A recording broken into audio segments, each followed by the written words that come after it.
కొన్ని సంవత్సరాల క్రిందట నేను ప్రయాణమై వెళ్ళాలని బస్ స్టాండ్కి వెళ్ళాను. బస్ స్టాండ్కి వెళ్ళి అక్కడ కూల్ డ్రింక్ షాపు, తెలిసిన అయింది కూల్ డ్రింక్ షాప్ ఉంటే ఆ కూల్ డ్రింక్ షాపులోకి వెళ్ళి న్యూస్ పేపర్ తీసుకొని చదువుకుంటూ నిలబడ్డాను.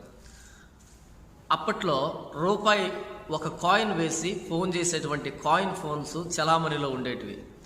అదే బంకులో నాతో పాటు ఒక 10 మంది పెద్దవాళ్ళు ఆ మాట ఈ మాట మాట్లాడుకుంటూ నవ్వుకుంటూ ఆహ్లాదకరంగా వాతావరణం ఉంది. అలాంటప్పుడు వెంటనే నా వెనక వైపు ఇటుండి నా వెనక వైపు ఏదో ఒక శబ్దం వచ్చింది. వెంటనే అందరం వెనుక తిరిగి చూసాం. వెనుక తిరిగి చూస్తే వెనక 2 స్కూటర్లు ఒకదానికొకటి ఢీకొన్నాయి. ఢీకొన్న తర్వాత అటువైపు స్కూటర్ మీద 2 వ్యక్తులు ఉన్నారు, ఇటువైపు స్కూటర్ మీద 2 వ్యక్తులు ఉన్నారు. 4 కింద పడిపోయారు. అందులో ఒక వ్యక్తి కాలు విరిగిపోయి రోడ్డంతా రక్తంతో నిండిపోయింది. చూస్తూ ఉండగానే అందులో ఒక వ్యక్తి పరిగెత్తుకుంటూ వచ్చి జేబులోంచి ఒక రూపాయి కాయిన్ తీసి ఆన్లో వేసి ఆ స్పీకర్ తీసుకుని చెవి దగ్గర పెట్టుకుని ఆ షాప్ ఓనర్ వైపు చూసి అన్న 108 నెంబర్ చెప్పండి అన్నాడు. అంతే, ఒక్కసారిగా అక్కడ ఉన్నటువంటి ఎప్పుడైతే ఆ యాక్సిడెంట్ జరిగిందో వెంటనే అక్కడున్న 10 మంది నవ్వడం మాట్లాడుకోవడం ఆపేసి అందరం ఆందోళనకరంగా గంభీరంగా ఆ పరిస్థితిని చూస్తున్నాం. యాక్సిడెంట్ అయిందా, రక్తం వస్తూ ఉంటే అందరం ఒక్కసారిగా ఆగిపోయి షాక్ అయి అందరూ చూస్తూ ఉన్నాం. ఎప్పుడైతే ఈ వ్యక్తి వచ్చి రూపాయి అందులో వేసి స్పీకర్ని చెవి దగ్గర పెట్టుకొని అన్న 108 నెంబర్ చెప్పండి, 108 నెంబర్ చెప్పండి అన్నాడు. వాతావరణం అంతా ఒక్కసారిగా నవ్వులతో నిండిపోయింది. అందరూ నవ్వడం ప్రారంభించారు, పగలబడి నవ్వడం ప్రారంభించారు. ఎందుకు నవ్వారో తెలుసా? ఆ వ్యక్తి వచ్చి అడిగిన ప్రశ్న 108 నంబర్ చెప్పండి అన్నాడు. మీరు చెప్పండి 108 నెంబర్ ఎంత? ఆ వ్యక్తి పరిగెత్తుకుంటూ వచ్చింది అంబులెన్స్కి ఫోన్ చేద్దామని. అంబులెన్స్కి ఫోన్ చేయాలంటే ఎవరికి ఫోన్ చేయాలి? అంబులెన్స్ మీద 108 అని ఎరుపు రంగులో వ్రాసి ఉంటారు. ఆ వ్యక్తి బహుశా అంబులెన్స్ని చాలాసార్లు చూశాడు. అయితే దాని మీద ఉన్న 108 అన్నది దాని పేరు అనుకున్నాడు, కానీ అదే ఆ అంబులెన్స్ నంబర్ అన్న విషయం ఆ వ్యక్తికి తెలియదు. కనుకనే మా అందరికి ఒక్కసారిగా నవ్వొచ్చింది. తాను చెబుతున్న మాటలోనే నిజం ఉంది. 108 అన్నది అంబులెన్స్ నంబర్. అయితే తాను చెబుతున్నదే నంబర్ అని తెలియక దానికి మరొక నంబర్ ఉందని అమాయకంగా ఆలోచించాడు ఆ వ్యక్తి. ఆ వ్యక్తి అడిగిన అమాయక ప్రశ్నకి మేము నవ్వుని ఆపుకోలేకపోయాం. ఈ ఉపమానాన్ని నేను తీసుకోవడానికి ఉద్దేశం ఇదే. ఈరోజు యేసు ప్రభు గురించినటువంటి మాట, యేసు ప్రభు అన్నటువంటి పేరు, యేసు ప్రభు ప్రస్తావన పదే సమాజంలో ప్రతి ప్రాంతంలో వినబడుతూనే ఉంది. అయితే ఆ పదాన్ని యేసు ప్రభువు అన్నటువంటి ఆయనే సర్వ సృష్టికర్త అని, దేవాది దేవుడని, ముల్లోక మహాచక్రవర్తి అని, పాపుల రక్షకుడని తెలియక ఆ పదాన్ని అమాయకంగా ఉపయోగిస్తున్నారు అనేకులు. ఎందుకు అలా జరుగుతుంది? ఈ లోకంలో అపవాది, సాతాను, దయ్యము అని పిలువబడితే పేరుతో ఉన్నటువంటి ఒక దురాత్మ లేదా దేవునికి విరోధమైనటువంటి ఒక శక్తి ఈ లోకాన్ని పరిపాలిస్తూ ఉంది. దానిని బైబిల్లో సాతాను, అపవాది అని పిలిచారు. అది యేసు ప్రభు గురించినటువంటి సత్యాన్ని ఒక అపార్థం అనే కోటలో బంధించి, అనుమానం అనే ప్రాకారాన్ని దాని చుట్టూ నిర్మించి, మత ఛాందసం అన్నటువంటి కందకాన్ని చుట్టూ తవ్వి అందులో పాపం అనే నీళ్లు పోసి, అవివేకము, అజ్ఞానము, మూఢత్వం అనే మొసలను అందులో విడిచిపెట్టి, ఒకవేళ అటువైపుగా ఎవరైనా సత్యాన్ని తెలుసుకోవడానికి వస్తూ ఉంటే వాళ్ళ వైపు అపోహలనే రాళ్లతో వాళ్ళ మీద దాడి చేస్తూ వాళ్ళు తరుముకుంటూ ఉంది. వాక్యం అనే సత్యపు సమ్మెటతో అపవాది కోటలను పగలగొట్టి గాయపడిన హస్తాలతో ప్రపంచాన్ని ఆహ్వానిస్తున్న ప్రభువైన యేసుక్రీస్తు వారిని ఆవిష్కరించాలన్నది నా ఉద్దేశం. దశాబ్దాలుగా, శతాబ్దాలుగా, సహస్రాబ్దాలుగా యేసు ప్రభు మీద, క్రైస్తవం మీద అపవాది ప్రయోగించిన అనేకమైన అసత్యపు బాణాలని ఈ వీడియో ద్వారా ఒక్కొక్కటిగా నిర్వీర్యం చేసి క్రైస్తవం అంటే ఏంటో ప్రపంచానికి చెప్పాలని నా ఉద్దేశం. నేను యేసు ప్రభుని 2011వ సంవత్సరం జనవరి 31వ తారీఖు సాయంత్రం 6 గంటలకి ఒక చిన్న వంకలో నీళ్లు వెళ్తూ ఉంటే బాప్తిసం పేరుతో యేసు ప్రభును అంగీకరించాను. ఆ రోజు నుంచి ఈ రోజు వరకు నేను అనేకులతో యేసు ప్రభు గురించినటువంటి ప్రస్తావన, యేసు ప్రభు గురించినటువంటి మాటలు పంచుకున్నాను. యేసు ప్రభు గురించి అనేకమైన డిబేట్లు, డిస్కషన్లు, ఎన్నో మీటింగ్లో ఆయన గురించి నేను మాట్లాడాను. అయితే అలా మాట్లాడిన వ్యక్తులు అనేకులు నాకు వారి తరహాలో వారి ప్రశ్నలు లేదా వారి సందేహాలు నాతో పంచుకున్నారు, నా మీద ప్రయోగించారు. వాటిల్లో కొన్ని తెలియకుండా అడిగినవి ఉన్నాయి, కొన్ని కావాలని యేసు ప్రభు గురించినటువంటి సమాచారాన్ని, యేసు ప్రభు గురించిన సువార్తను అడ్డగించాలని ప్రయోగించినటువంటి ప్రశ్నలు ఉన్నాయి.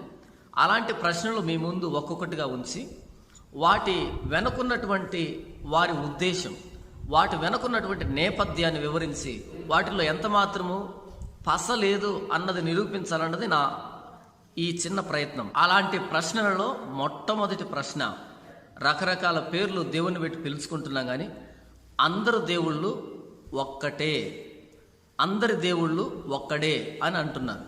దానికి వారు ఉపయోగించినటువంటి లాజిక్ ఏంటంటే, మనం త్రాగుతున్నటువంటి నీళ్ళని తెలుగులో నీరు లేదా జలం అని పిలుస్తాం, ఇంగ్లీష్లో వాటర్ అని పిలుస్తాం, హిందీలో పానీ అంటాం. ఇలా ప్రపంచంలో ప్రతి భాషలో ఒకటే నీరు. అయితే ఒక్కో ప్రాంతంలో ఒక్కొక్క భాషలో దానిని ఒక్కొక్క పేరుతో పిలుస్తారు. వారు రకరకాల పేరుతో పిలిచినంత మాత్రాన ఆ నీరు కాకుండా పోతుందా? ఏ భాషలో పిలిచినా నీటినే కదా పిలుస్తున్నారు అనేటువంటి లాజిక్ను వాళ్ళు ఉపయోగిస్తూ ఉన్నారు. నిజమే, నీళ్ళని రకరకాల పేరుతో పిలుస్తున్నాం. నీటిని ఏ భాషలో పిలిచినా దాని పేరు మారుతుందేమో కానీ దాని స్వభావం మారదు. హిందీలో పానీ అన్నా, ఇంగ్లీష్లో వాటర్ అన్నా, తెలుగులో నీళ్లు అన్నా దాని పేరు మారిందే కానీ దాని స్వభావం మారదు. మనం ఏ ప్రాంతంలో నీళ్లు తాగినా నీరు దాహాన్ని తీరుస్తుంది తప్ప గొంతును ఎండగట్టదు. నీరు అగ్నిని ఆర్పుతుందే తప్ప అగ్నిని మండించదు. నీరు మనల్ని తడుపుతుందే కానీ మనల్ని ఎండబెట్టదు. ఇది నీటి స్వభావం. మరి ఇదే లాజిక్ను దేవుళ్ళకు ఉపయోగించి రకరకాల పేర్లతో పిలుస్తున్నాం కానీ వాస్తవానికి ఒకే దేవుడిని పిలుస్తున్నామంటే ప్రపంచంలో అందరి దేవుళ్ళు లక్షణాలు, స్వభావాలు ఒక్కటే విధంగా ఉన్నాయా? ఒకసారి గమనించండి. అబద్ధం చెప్పి లోక కళ్యాణం అన్నటువంటి దేవుడికి, మీ మాట అవునంటే అవును, కాదంటే కాదు అన్న యేసు ప్రభుకి తేడా లేదా? వ్యభిచారం చేసి ఇది లీల అని చెప్పిన దేవుళ్ళకి, ఒక స్త్రీని మోహపు చూపుతో చూసిన ప్రతివాడు అప్పుడే తన హృదయం ముందు వ్యభిచారం చేసిన వాడగును అని చెప్పిన యేసు ప్రభు స్వభావానికి తేడా లేదా? హత్య చేసి దుష్ట సంహారం అని చెప్పిన దేవుడికి, మానవుల పాపం నిమిత్తం సిలువలో తానే బలైపోయిన యేసు ప్రభు స్వభావానికి తేడా లేదా? చనిపోయి సమాధిలో కుళ్ళిపోయినటువంటి దేవుళ్ళకి, సమాధిని జయించి మృత్యుంజయుడిగా బయటకు వచ్చిన ప్రభు అయిన యేసుక్రీస్తు స్వభావానికి తేడా లేదా? ఉంది. పేర్లు వేరైనా స్వభావం ఒక్కటే నీటికి. అలాగే ఈ లాజిక్ను ఉపయోగిస్తే యేసు ప్రభుకి మిగతా దేవతలుగా పిలువబడుతున్న వారికి స్వభావం తేడా ఉంది. ఈ వ్యాఖ్యలో నిజం లేదన్నది నిజం. అపవాది ప్రయోగించిన మరొక అసత్యపు బాణం, అన్ని మతాలు చెప్పేది ఒకటేలేండి, అన్ని మతాలు చెప్పేది ఒకటేలేండి అన్నటువంటిది. ఈ ప్రశ్న వేస్తున్న వారికి, ఈ స్టేట్మెంట్ చేస్తున్న వారికి నా సూటి ప్రశ్న ఏంటంటే, ఇంతకీ ప్రపంచంలో ఎన్ని మతాలు ఉన్నాయి చెప్పగలరా? ఈ మాట అన్ని మతాలు ఒకటే చెబుతున్నాయి అంటున్నటువంటి వాళ్ళు యేసు ప్రభు గురించినటువంటి సువార్తను బైపాస్ చేయడానికే, దాటవేయడానికి మాత్రమే ఈ స్టేట్మెంట్ను ఉపయోగించుకుంటున్నారు. కానీ వాస్తవానికి ప్రపంచంలో ఎన్ని మతాలు ఉన్నాయో ఈ మాట అంటున్న వారికి అస్సలు తెలియదు. ఇంతకీ ప్రపంచంలో ఎన్ని మతాలు ఉన్నాయి అంటే 4300 మతాలు ఉన్నాయి. చిన్నవి పెద్దవి అన్నీ కలిపి 4300 మతాలు సుమారుగా ఉన్నాయి. అన్ని మతాలు ఒకే దాని గురించి ప్రబోధించాయా అంటే లేదు. ఈ 4300 మతాలని 2 భాగాలుగా మనం చేసుకోవచ్చు. 4199 మతాలని ఒకవైపు పెడితే ఒక్క మతాన్ని, క్రైస్తవ్యాన్ని మాత్రం ఒకవైపు పెట్టాలి. ఎందుకు అంటారా? ఈ 4199 మతాలని ఒక మిక్సీలో వేసి బాగా గ్రైండింగ్ చేసి ఆ వచ్చిన సారాంశాన్ని, ఆ వచ్చిన ఎసెన్స్ని ఒక గ్లాసులో పెట్టుకుంటే కనుక దాన్ని చెప్పేది, అది చెప్పే సారం ఏంటి అంటే, మానవుడు స్వతహాగా చాలా మంచివాడు, అయితే ఈ మాయా ప్రపంచంలో పడి తన్ను తాను నాశనం చేసుకుంటున్నాడు, తను తాను భ్రమలోకి బ్రతుకుతూ ఉన్నాడు, తాను అధర్మ మార్గంలోనికి వెళ్ళిపోయాడు. మానవుడు ఇది గమనించి మరలా పుణ్యకార్యాలు ధర్మకార్యాలు చేస్తే, పుణ్యకార్యాలు ధర్మకార్యాలు చేయటం వలన, నీతి కార్యాలు చేయటం వలన ఉన్నతమైన స్థితికి వెళ్తాడు, అంటే స్వర్గాన్ని పొందుతాడు. ఒకవేళ ఇంకా అధర్మంగానే బ్రతుకుతూ ఉంటే మాయలో పడి నరకానికి వెళ్ళిపోతాడు. ఇది సారం. 4199 మతాల్లో సారం ఏంటంటే, మనిషి చాలా మంచివాడు, అయితే మాయలో బ్రతుకుతూ ఉన్నాడు. మంచి చేస్తే, పుణ్యం చేస్తే స్వర్గం వెళ్తాడు, పాపం చేస్తే నరకానికి వెళ్తాడు అని. మరి ఇటువైపు ఉన్నటువంటి ఒకే ఒక మతం క్రైస్తవ్యం ఏం చెప్పింది అంటే, మానవుడు తల్లి గర్భం నుంచే పాపి, ఈ భూమి మీద నీతిమంతులు లేడు, ఒక్కడు కూడా లేడు.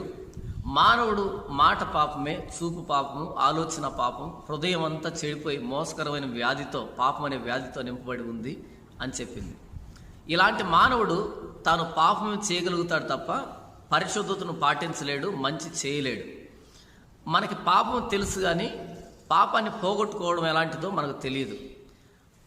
ఇలాంటి మానవుడు ఒకవేళ కనుక నీతి కార్యాలు చేయడం ప్రారంభిస్తే, అలాంటి నీతి కార్యాలు కూడా పాపయుక్తములే అవుతాయి కానీ పరిశుద్ధమైనవిగా అవి పరిగణించబడవు. ఎలాగంటారా, ఒక కుష్ఠరోగిని తీసుకుని వచ్చి ఆ కుష్ఠరోగి మీద ఉన్నటువంటి గాయాలు, పుండ్లు, వాటి నుంచి కారుతున్న చీము నెత్తుర్ని సుగంధ తైలాలతో బాగా కడిగి ఆ వ్యక్తిని పరిశుభ్రంగా స్నానం చేయించి ప్రపంచంలో అత్యంత ఖరీదైనటువంటి పట్టు వస్త్రాలు తీసుకొచ్చి ఆ వ్యక్తి మీద కప్పితే మరో అర్ధగంటకి అతని పుండ్లలో నుంచి మరలా చీము నెత్తురు కాలుతుంది. కట్టినటువంటి ఆ పట్టు వస్త్రం కూడా సర్వనాశనం అయిపోతుంది, దుర్గంధం పాలవుతుంది, ఎవరు దాన్ని ముట్టరేక. ఈ పాపం ఇక్కడ ఏంటి పోలిక?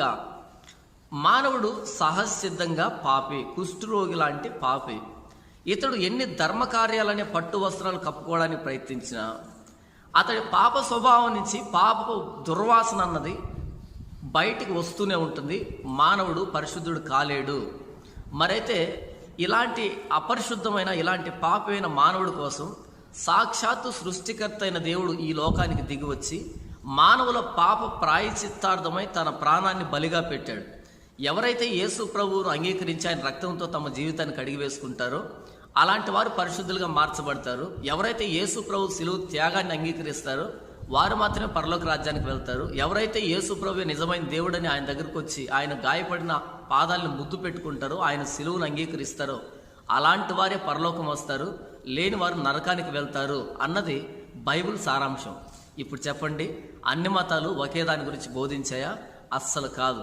4199 ఒకదాని గురించి బోధిస్తే కేవలం క్రైస్తవ్యం మాత్రం మరొక దాని గురించి బోధించింది. క్రైస్తవ్యం ప్రకారం యేసుప్రభువును నమ్మితే పరలోకం, నమ్మకపోతే నరకం. ఎందుకు అంటే ఈ ప్రపంచంలో అందరూ పాపులే, అయితే మేము పాపులమని గుర్తించి ప్రభువైన యేసుక్రీస్తు పాపులమైన మమ్మల్ని మా కొరకు ప్రాణం పెట్టాడని గమనిస్తే గుర్తిరిగిన వాడు, ఆయన దగ్గరికి వచ్చిన వాడు మాత్రం పరలోక రాజ్యం వెళ్తాడని బైబిల్ చెప్పింది. మిగతా మతాలు అలా చెప్పలేదు. ఇప్పుడు అన్ని మతాలు చెప్పింది ఒకటి కాదు అన్నది నిరూపణ. అపవాది ప్రయోగించిన మరొక అసత్యపు బాణం, మనం మరణించిన తర్వాత అందరము అదే దేవుడి దగ్గరికి వెళ్తాము, మనం మరణించిన తర్వాత అందరము ఆ దేవుడి దగ్గరికే వెళ్తాము.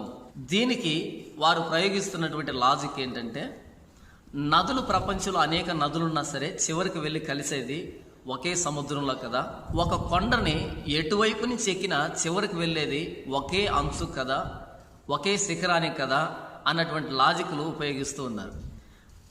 లాజిక్ చాలా బాగా ఉంది. అయితే నేను కూడా 3 లాజిక్లు మీతో మాట్లాడతాను. ఎలా ఉన్నాయో చూద్దాం. మొట్టమొదటిగా, మనకు జ్వరం వస్తున్నప్పుడు మెడికల్ షాప్కి వెళ్ళి ఏ మాత్ర వేసుకున్న జ్వరం పోతుందా? బస్ స్టాండ్కి వెళ్ళి ఏ బస్సు ఎక్కినా మన ఊరు వెళ్ళిపోతామా? మొబైల్ తీసుకొని ఏ నెంబర్ కొట్టినా మనం అనుకున్న వ్యక్తికి ఫోన్ పోతుందా? ఎగ్జామ్లో వచ్చే ప్రతి ప్రశ్నకి మనకు వచ్చిన సమాధానం రాస్తే కరెక్ట్ అవుతుందా? ఇవి కూడా లాజిక్లే కదా. మనకు అనుకూలమైన లాజిక్లు తీసుకోవడం కాదు, వాస్తవాన్ని గమనిద్దాం. అందరము ఆ దేవుడి దగ్గరికే వెళ్తాము అంటున్నారు కదా, ఆ దేవుడు ఎవరు అని అడుగుతున్నాను. దేవుళ్ళు 2 రకాలు. ఒక రకము మానవుణ్ణి తయారు చేసిన దేవుడు, రెండవ రకము మానవుడి చేత తయారు చేయబడిన దేవుడు. ఇప్పుడు ఆ దేవుడి దగ్గరికి వెళ్తామంటున్నారు కదా, ఏ దేవుడు ఈ ఇద్దరిలో? మానవుణ్ణి చేసిన దేవుడా, లేకపోతే మానవుడి చేత తయారు చేయబడిన దేవుడా? మానవుణ్ణి తయారు చేసిన దేవుడు ఎవరు ఆలోచిస్తే, చీకటిని వెలుగును చేసిన దేవుడు, ఆకాశాన్ని భూమిని కలుగు చేసిన దేవుడు, సూర్యుని చంద్రుణ్ణి నక్షత్రాలని తయారు చేసిన దేవుడు, సముద్రాన్ని, ఆకాశ పక్షుల్ని, భూ జంతువులని, పురుగులని, కీటకాలని చేసిన దేవుడు, స్త్రీని పురుషుని చేసిన దేవుడు. ఒక్క మాటలో ఈ సర్వ ప్రపంచాన్ని కనిపించిన ప్రకృతిని అంతటిని చేసిన దేవుణ్ణి నేను మానవుణ్ణి తయారు చేసిన దేవుడు అంటున్నాను. మరి మానవుడి చేత తయారు చేయబడిన దేవుడు ఎవరు అంటే, ఆయన ఈ ప్రకృతిలో దేనిని చేయలేదు, సరికదా? ఈ ప్రకృతిలో ఉన్న కొన్ని పదార్థాలతో ఆయన్నే మనిషి తయారు చేసుకున్నాడు. ఆదికాండం బైబిల్లో మొదటి పేజీలో ఆదికాండం మొదటి అధ్యాయం 2వ అధ్యాయంలోనే దేవుడు ఈ సమస్త ప్రకృతిని ఎలాగ చేశాడో వ్రాయబడింది. ఆ బైబిల్లో ఉన్న దేవుడే 2019 సంవత్సరాల కిందట మానవ రూపంలో ప్రభు అయిన యేసుక్రీస్తు పేరుతో ఈ లోకానికి వచ్చాడు. ఆ ఆదికాండంలో కలుగునుగాక అని పలికిన ఆ దేవుడే, వాక్యమైన దేవుడే శరీరధారిగా ఈ లోకానికి వచ్చాడు, సశరీరుడుగా ఆయన ఈ లోకానికి ప్రత్యక్షమయ్యాడు అని వ్రాయబడింది. అందరము మరణించిన తర్వాత ఆ దేవుడు, మానవుణ్ణి తయారు చేసిన యేసు ప్రభు అనే దేవుడి దగ్గరికి వెళ్ళము. ఈ భూమి మీద ఎవరైతే యేసు ప్రభువును తెలుసుకుంటారో, అంగీకరిస్తారో, వారు మాత్రమే యేసు ప్రభు అనే నిజమైన దేవుని దగ్గరికి